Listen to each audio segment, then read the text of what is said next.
Aloha and welcome to Java. Thank you for joining me again. This is for Wednesday's June 12th, 2024, also known as CPI Day, and we're also expecting to hear from FOMC. It's Discord Day. We'll get together a little bit later, have some open discussions. You're welcome to join us after 5 p.m. after Greg's live this afternoon. That's Eastern Daylight Time. So we'll leave a link in the description if you would care to join us. Even just chat in the chat, you don't have to speak. So going into what's going on today, we've got the MMRI, our favorite risk indicators, showing a pullback. So this allowed stocks to run yesterday, went into the green, up into the close.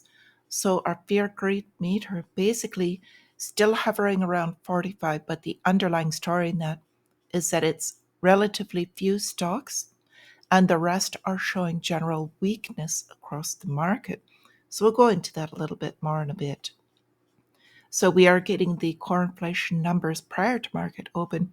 And basically, unless they come in exactly as expected, we can expect them to be a market mover. Now, regardless of the numbers coming in, inflation will continue. So I just want to put that note in there. And the bigger question now really is, do they matter? And can they affect the bond yields? Because we've got larger factors going on here now. So even if the Federal Reserve does cut right now, would affect basically trading markets, would give them a boost.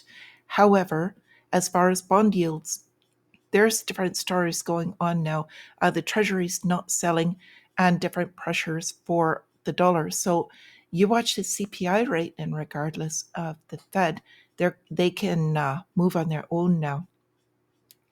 So with this, I do want to put in a word about energy, in specific with oil and uranium. So we've got still some demand for energy. It's gone down lately on an expected drop in demand, but we've got heat waves going on across the world. And we've also got longer term. Moving all of the monetary system is going to be digital. So central bank digital currencies, for as much as they used to pick on Bitcoin for this, they're an increase in energy as well as artificial intelligence. So has to come from somewhere. Their first reliance is on the easiest and least expensive, which is oil and coal, until they can get off of that. And the next one, which seems easiest for them to access, is nuclear. So uranium going up as well, because they will not allow the free energy or hydrogen not up and coming yet. So we expect a bit more on those, oil coming back up and showing recovery. So we've got the 10-year yield right now at 4.4. We'll keep an eye on that because that will show us much in the markets.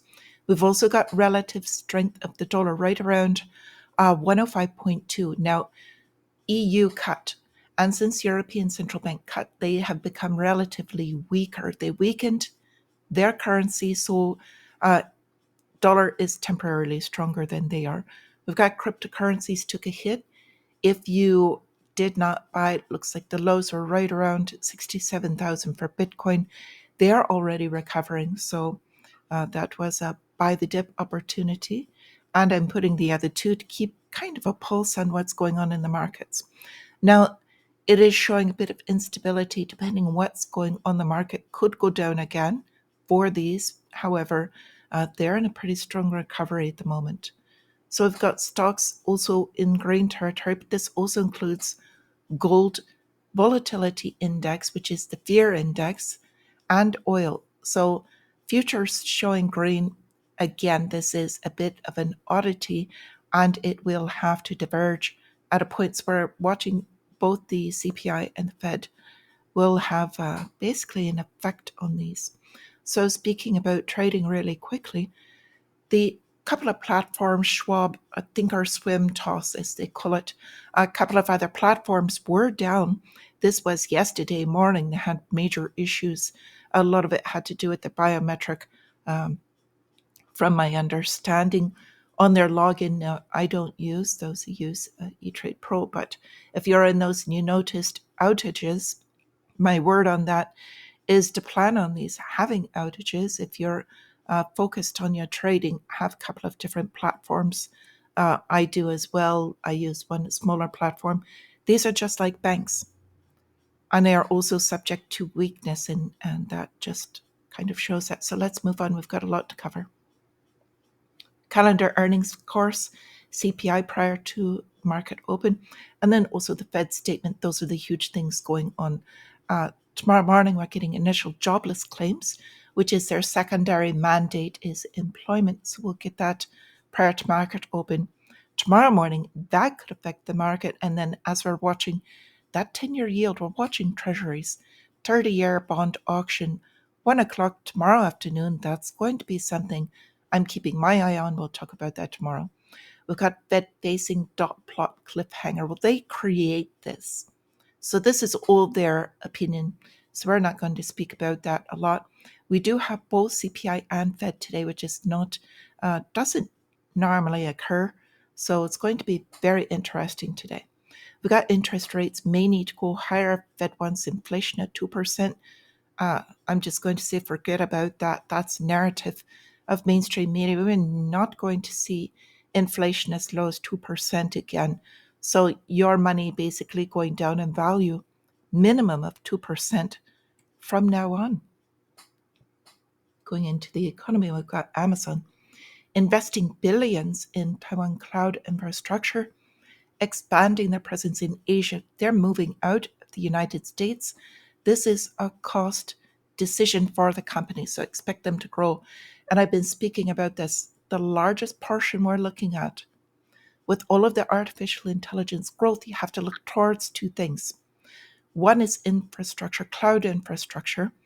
These data centers are going to be huge and growing. And with those, they take power and energy. So look for those sectors to be more continual long-term growth. If you want long portfolio builders, look for stocks that are businesses and stocks that basically are in support of that. So regardless of what is actually going on, we've got the mainstream media still pumping. The economy remains relatively strong despite these elevated interest rates. More of this stuff coming out in the news. Our economy is strong, it's robust, it's recovering, and don't worry about it. So what's going on in reality? Okay, so we've got what does a surprise rise in unemployment and quote unquote robust wage growth mean for me?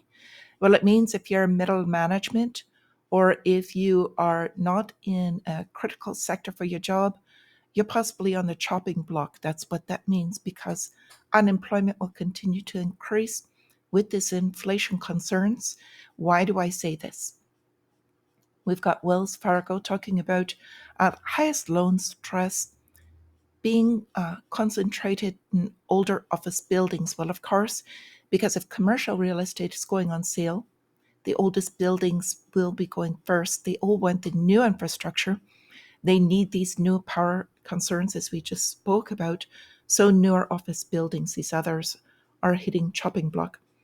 This is, we've got an example here, Illinois factory shutdowns and layoffs, cutting the workforce. Is unfortunately chocolate factory, and that makes me sad, but it's just an example of what is going to spread across the economy.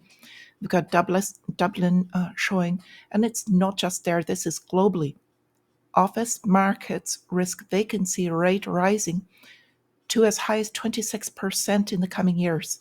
So this is coming from their central bank, and if they're reporting 26%, I expect the real numbers to be north of 30, possibly a little bit more, but this is Europe. It's probably a little above 30% for them. United States probably about 26% roughly. So more of what's going on behind all of this with what they're doing with their puppet and clown show here. G7 summit in Italy to address concerns over China's overproduction. So they want to impose taxes basically up to 38% on Chinese electric vehicles, making them more expensive so that you have to purchase local.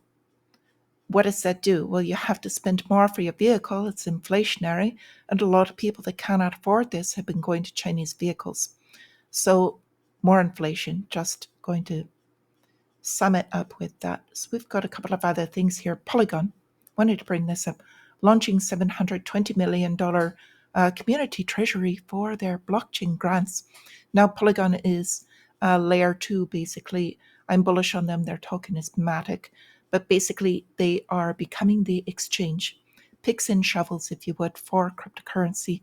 They're one of the companies, along with Chainlink, will be with government infrastructure.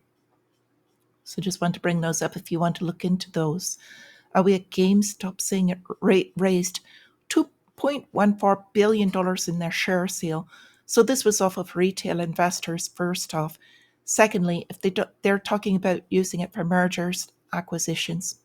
So you just paid a bunch of money for basically a different type of a BlackRock company to purchase other companies. And if they don't purchase into something that will start generating income, they're not going to be, they're just a company sitting on a pile of cash, but nothing in generation and sunset industry, in my opinion. We had Oracle, the shares trading higher by 9%, even though they had poor earnings. Now, they did this because they made a deal with Microsoft, but with Oracle, they are also going into the infrastructure, and they've got a lot of room they can move from here.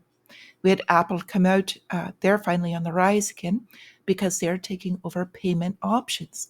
They did not announce any hardware news, so this is all I'm basically taking over, moving into artificial intelligence and digital payment. These are the huge sectors coming up and the ones to watch. So in conflict, we've got Ukraine breaking new ground with air and sea attacks on Russia now that they've been approved to go ahead and attack Russia on their own soil. That's what's going on. Politically, if you don't go along with their narrative, this would happen. You take a plane to somewhere, helicopter ride, and that's the last one you see. But this VP of Malawi disappeared, and that's all I'm going to say about that. WASP amphibious ready group deploying to Europe. Okay.